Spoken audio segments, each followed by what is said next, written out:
il y a plusieurs personnes qui considèrent même que l'efficience fiscale associée à la répartition de l'actif, la diversification, ce sont, n'est-ce pas, là, les trois forces qui vous permettent de garantir des meilleurs rendements.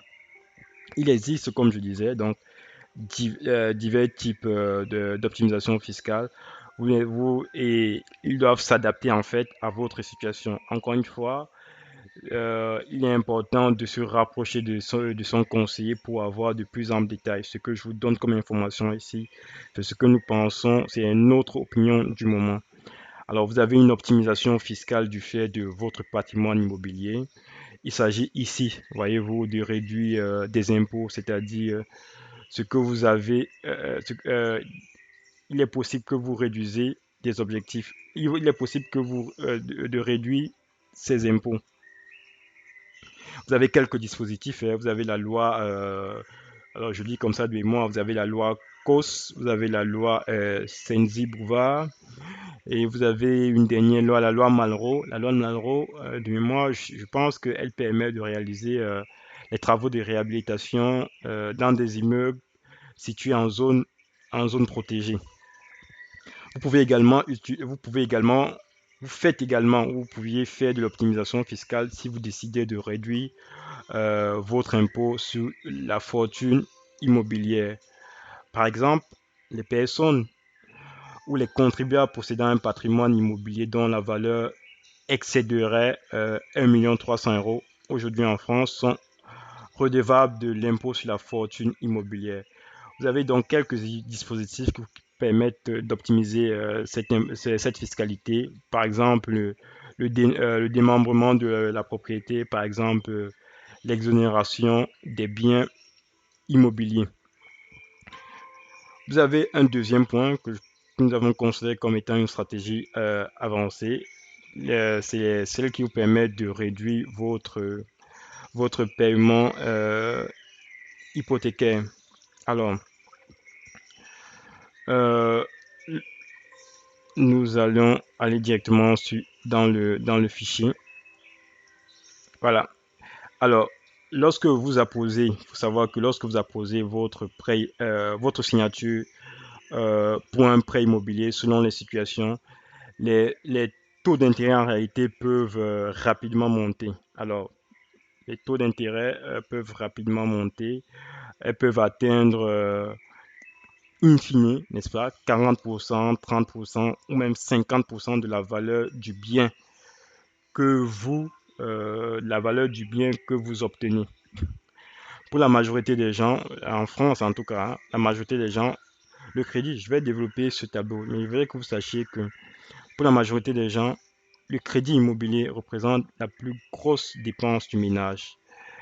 Et étant donné que la moitié des dépenses peuvent donc être, on le disait là, 50%, peuvent être allouées, n'est-ce pas, comment dirais-je, aux intérêts, il faut bien avoir à l'esprit que c'est au moins 20%, au moins 20%, sinon au moins 20%, voyez-vous, qui sont de chaque revenu que vous gagnez, de chaque euro que vous gagnez sont alloués simplement à votre intérêt, à l'intérêt de votre maison. Si par exemple votre seul revenu ici c'est le salaire et que vous gagnez, je sais pas, prenons comme ça, vous gagnez 2000 euros, donc vous avez 400 euros qui sont alloués directement à l'intérêt. C'est énorme, c'est énorme. Alors comment réduire les paiements des intérêts liés à votre crédit immobilier? J'ai considéré ici que vous avez un taux d'intérêt, un prêt immobilier dont la valeur du bien fait 200 000. En réalité, 200 000, c'est un montant qui est proche. J'ai juste voulu avoir un chiffre rond parce que en moyenne, un crédit immobilier fait, un individuel fait, la valeur de la maison fait 205 000 en France. Donc j'ai pris 205 000 pour les besoins de calcul. Et j'ai pris un taux d'intérêt de 4%, c'est assez raisonnable.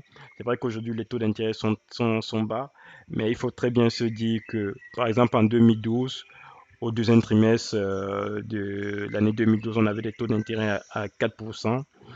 Et J'ai donc fait une simulation. Je prends un couple, je prends un couple qui gagnerait 5 000 euros. Donc une simulation avec un nombre de mensualités égal à 240 mois, soit 20 années. Cette simulation, je vous ai mis une formule ici pour permettre de calculer quel montant, quel montant que vous allez payer chaque fin du mois. Là, c'est une formule qui pourrait également vous aider, hein, je l'ai mis en jaune. Donc, quand je fais des simulations, on se retrouve avec un montant de 1211,96 € que vous payez chaque mois. Chaque mois, vous payez 1211,96 € pendant 240 mois. Donc, à l'issue de 240 mois, vous avez 0 comme valeur, effectivement. Et après, vous aviez un montant non total remboursé qui est de 290 000. 290 000. Donc, un taux d'intérêt, la valeur de l'intérêt, la valeur du coût de votre bien, la valeur qui est portée sur l'intérêt. C'est la différence. Je ne considère pas ici l'assurance. Hein. Je ne considère vraiment pas l'assurance. Donc, on est hors assurance. Juste le coût de l'intérêt pour une maison ou un appartement qui vaut 200 000, c'est 90 000. C'est un peu plus de 40%. Donc, c'est autour de 45%. Alors, ça, c'est lorsque vous décidez de payer chaque mois. Alors, si maintenant, si vous pouvez, avec votre crédit, donc comme je disais à taux fixe, si vous voulez réduire ce crédit, il faut